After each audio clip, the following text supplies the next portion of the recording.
So thanks a lot, and thanks to the organizers. And it's been a pleasure to be here this week. Very big pleasure. And yeah, so that's the talk title. And yeah, so the basic motivation for the work is, we want to scale up these various quantum systems, and so basically, if we want to be able to achieve high fidelity control, as Ken actually motivated extremely well in the previous talk, we need to be able to do sort of optimization, aka quantum control of the various operations. And so if we're talking about kind of non-analytical techniques, which deviates a little bit from the previous talk, but there's two kind of approaches. So there's this kind of numerical approach and this closed loop experimental approach. They both have this iterative aspect to them, where you start out with some good initial guess, like one of these analytical pulses, and you try to iteratively improve on them using something like a gradient descent or Hessian or what have you. Or if you're talking about experiments, typically something more like a probabilistic scheme, like a evolutionary strategy or reinforcement learning or something like that. And so you can find sort of a very nice solution within that fairly large control space. And so obviously, the big open question is what's going to happen when we go to these much larger Hilbert spaces, and also when we go to these much larger control spaces, because obviously to be able to to search that entire space is extremely problematic. So the usual kind of counter argument that you see to this concern is that, well, we can individually address these qubits, and so we don't really need to worry about these larger Hilbert spaces. And so obviously that has to be true to some extent for this to work. But there's issues such as the fact that each Hamiltonian is basically going to be different, and depends for these different technologies to what degree, but basically they all have this in common. And so if you want to optimize individual qubits, then you have to sort of do this process for each of them, and that scales very poorly because this process is fairly slow. And then there's things like crosstalk, which we just talked about, correlations. So there can be sort of spurious resonances that pop up in your system. How do you diagnose them? And if you do, then you kind of have to take them into account. And so the sort of conclusion that one has to reach is basically that to combat this increase in complexity that comes from this larger space, we have to find ways to reduce this space. So the talk is separated into these three sections, basically sort of discussing state space reduction, control space, and the parameter space. So the idea with state space reduction is, of course, that for any of these systems, they all have enormous Hilbert spaces in principle, but they all have some Hamiltonian, which can be broken down into these kind of constituent components, and then using some kind of combination of analytical or numerical tools, one can come up with some factorized Hilbert space where we can treat these qubits independently. And of course, we also need to be able to have this this high on-off ratio where we can also turn on some fast coupling between them. And basically, the issue is now that if you look at analytical methods, they tend to be quite imprecise. They have a lot of approximations, and moreover, they deal typically with small systems. And meanwhile, numerical methods, they don't deal with necessarily much bigger systems, but they're basically numbers. So there's not so much you can glean out of in terms of like generalizing techniques and things like that. So the workhorse in the sort of effective model creation is the SCHRIEFFER-WOLFF transformation, or basically it has various names, but basically perturbation theory. So the idea is you have some series of small couplings within your system between sort of different blocks in your system or different levels. And so you apply these transformations generated by these S operators, and these S operators are meant to diagonalize your system, give you these new energy levels, and then there's going to be some leftover components because these are perturbations, so you've just removed it to first order. You can repeat that, add extra generators to your transformation, which brings in these lower order terms, and you can repeat this ad nauseum, literally ad nauseum, because it's a very long process. And so basically, yeah, you maybe end up with something like this, and so you have your separated, isolated system here. And so, in principle, this can be done, but what's the problem? That, by the time you get to third order, you get something like this. So this is an old paper of mine, and our co-author Seth Merkel here kind of added this to the appendix to just show that nobody would want to do this. And so it's sort of ironic that in 2020, actually, this is exactly what they did at IBM, and the reason is that even though these terms are basically, the number of terms is doubling at every step, you need this in order to go to much higher precision. And so indeed, you can, they show this generating function, and indeed you can actually count the number of terms, and they basically grow exponentially. So, but this is not the end of the story, luckily. So there are ways to reduce the number of terms. And so I kind of naively suggested to my student, well, what if we apply these operations sequentially rather than, as a sum of generators, because it's sort of simpler to go sequentially without having to go back and keep changing the generaters. And so, Boshi Lee, he kind of surprised me, and very quickly he found that you could get an exponential reduction in the number of terms.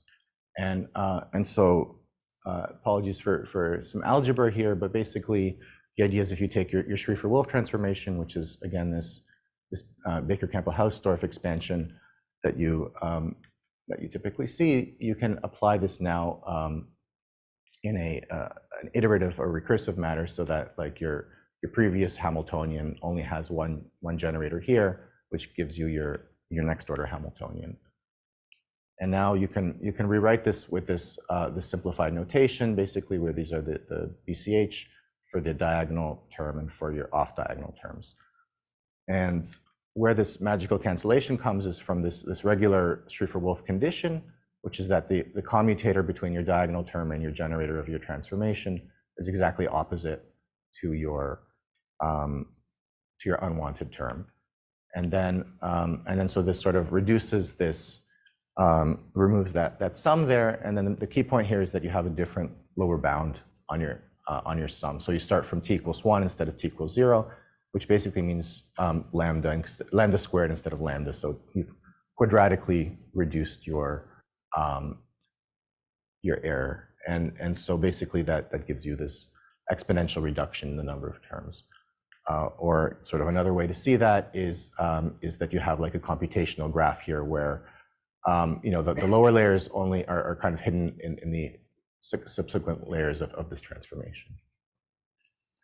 Now that's not the end of the story either, because we're still dealing about perturbation theory, which is problematic in a lot of regimes, obviously. And so there's a way around that as well. And basically the idea is you can apply, instead of these SCHRIEFFER-WOLFF linearizations, you can just apply a Givens rotation, which is an exact diagonalization of like a 2x2 Hamiltonian. But obviously your Hamiltonian is much larger, so you have to apply these in sequence on whichever sort of off-diagonal terms you don't want to have in your Hamiltonian. You diagonalize them, and you get an effective diagonal or block diagonal Hamiltonian. And actually, so what you end up seeing is that you get an exponential reduction, and then a second exponential reduction here coming from essentially removing that infinite sum, and so like a super exponential reduction compared to SCHRIEFFER-WOLFF. So that's potentially like a great reduction in the number of terms in our effective models. It's all sort of analytical, so we can differentiate or automatically differentiate these. And so now I'll switch to some of the potential applications of this. And specifically, that's the idea is, when we deal with our actual physical system, how can we use that to sort of learn about the parameters of our system? And so system identification spectroscopy, whatever you want to call it, like that's one obvious place to look. So, if you have like a Jaynes-Cummings ladder as you do in this superconducting system, there's ways to reduce it. Like you can just look at the symmetries and see, okay, I'm in the 2 excitation subspace here. Then we can apply our technique here, NPAD, which stands for non-perturbative analytical diagonalization, and you can just get like a single number for this entanglement phase. And if you compare it to what's typically done, which is either to assume this Rabi flopping 2-level approximation or some kind of perturbation theory here, where you can take into account these other levels that have to be far away. So these are these 2 lines here, this red and this blue line. You see that we get kind of orders of magnitude suppression with like a much smaller formula. And so, I mean, I'm not an expert in this, but as one example, you can learn these different parameters using something like stochastic gradient descent. And in principle, you can even, go backwards in this chain to learn physical parameters like, I don't know, capacitances or inductances of your physical model. So another application is noise propagation. So basically, the uncertainty that you have in your initial Hamiltonian will spread as a function of time. And so if you have this sort of analytical technique, then you can, if you have access to that analytical information, then one thing you can do, for example, is to split up the different contributions to your error that come from these different terms in your Hamiltonian. And so what, the technique that we use here, which is instead of like Monte Carlo sampling, where this type of thing would be very hard, is we just apply like a Taylor expansion to our observable here. It's just the Z operator in terms of these uncertainties. And then you take the expectation value, which is the thing that you measure in the experiment. You can also calculate the variance. And you just relate it basically to your standard deviation of your uncertain parameter or your kind of covariances, and you remove terms that are asymmetric when you are antisymmetric when you take this expectation value over some symmetric probability distribution. And so this is much faster, like orders of magnitude faster than Monte Carlo sampling. We looked at up to like 20 uncertain parameters. You still get a very large speed up. And we tested this on the IBM Q device, and you see it matches experiment very well. This is one of these BB1 pulses that Ken talked about in the previous talk. And the third sort of application is optimization of your architecture. So there's a whole slew of papers in the last couple of years where you try to remove the coupling between these 2 terms by adding essentially some extra term to exactly cancel out the sort of bare coupling. We actually looked at this a few years earlier in this paper, and we found this nice spot where this y-axis here is the difference between your qubits, and this is the difference to the cavity, and so you're in this still dispersive, but sort of pretty close regime of 500 megahertz. And you see that you have this sort of quasi-disk here where you can get 0 coupling. And this is also nice because you're very strongly coupled still in sort of like your higher levels, and so you can get very fast gates. So we looked at kind of a whole set of gates there. And it turns out that the mechanism for that is that your cavity level here, if it's close enough, can have this repulsive level repulsion here, which counteracts the leakage levels from the transmons or other systems. And so you can apply these analytical techniques here as well. And actually what's nice is if you go to the 4th order, then you solve for this coupling, and you set it to 0, you get the equation of a circle. So you get exactly this circle back, and you can go to higher orders and exactly reproduce the numerical results. Okay, so in the last couple of minutes, I'll just quickly go through some stuff with actual sort of control theory. So this is a typical kind of circuit that you would see in computer science textbooks. If you actually wanted to implement this in an experiment, each of these gates would really depend on the system parameters for each of these qubits, and then as we've seen, like in a variational quantum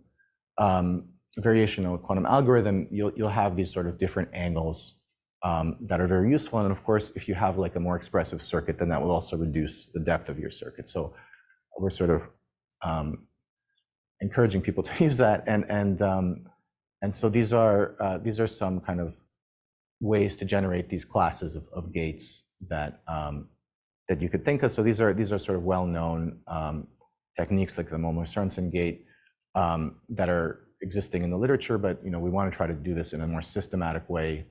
And then there's also kind of machine learning or numerical approaches that one could take. So I'll discuss both of these very briefly. So going back to this cross-resonance gate, this is sort of what the pulse typically looks like. And so you can calculate exactly what the strength of your sort of ZX coupling is. And if you use this NPAD, you get an exact agreement with the numerical result. And you get a very nice analytical formula here. And so for gates, of course, you actually have to think about the time evolution. And so your Hamiltonian, which has been diagonalized here, doesn't obey Schrödinger's equation anymore, essentially, because it hasn't been transformed properly. So to transform the Hamiltonian properly, you need to include this sort of frame change derivative, or kind of like a Coriolis force. And this diabatic error, forms the basis of a whole literature of sort of super shortcut state abaticity or counter-diabatic solutions, where basically you try to cancel this term, but these systems have a lot of levels, so there's a lot of couplings to all these different energy levels, and so we have to try to remove all of these energy levels at the same time. It's actually a pretty complicated problem, so we're in the process of preparing the manuscript, but basically the idea is that you can actually do it analytically, and we see this suppression of about 1 or 2 orders of magnitude compared to this standard cross-resonance pulse, and this is what our analytical shape looks like. Okay. And so this is the numerical approach. So now we try to generate similar, quote unquote, analytical functions, which are these function generators or these neural networks, where we take as inputs whatever values of our system parameters we have for that system, and it outputs what our pulse should look like in some basis. So there's some distributions of lambda, which are given by our Hamiltonian in our architecture, and the idea, there's a supervised learning approach, which is you take all of these different lambdas that you sample, you calculate your optimal pulses using your favorite optimal control theory algorithm, and then you just do supervised learning to kind of do regression to learn this effective function.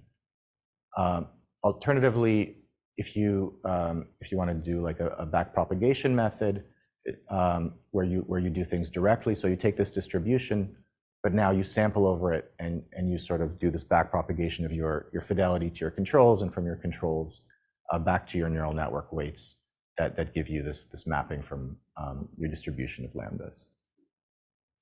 So those are these two algorithms that we look at, and this is just to say that it works very well. So the green line here is the backpropagated method. The pink line is the supervised learning over the neural network. This blue line is gradient descent, and this is sort of like stochastic gradient descent, which don't work as well because they're really not adaptive the way that these other algorithms are. And so they're very robust over wide ranges, so like 200 megahertz in the qubit detuning for C naughts, or you have like 200 megahertz in the anharmonicity here. You can also look at interesting things like generate this family of pulses for different times, gate times from 5 nanoseconds to 20 nanoseconds. And you see here that as you vary, or as you sample over these different parameters, which are just angles of your gate, of your single qubit gate here, around the Bloch sphere, you get this very flat line. So the method is sort of very robust to these changes. And this is just the scaling with the uncertainty in your parameters. You see the supervised learning method works very well for small uncertainties. The backpropagated method sort of generally wins as the uncertainties get larger, and the supervised learning becomes harder because of sort of branching between different solutions. So just to summarize, we have this stack of different operations on on our quantum computer, and so what we're advocating for here is to think of reducing these spaces by looking at the interconnections between these and the sort of analytical ways of reducing the redundancy in them. So thanks for listening and for questions.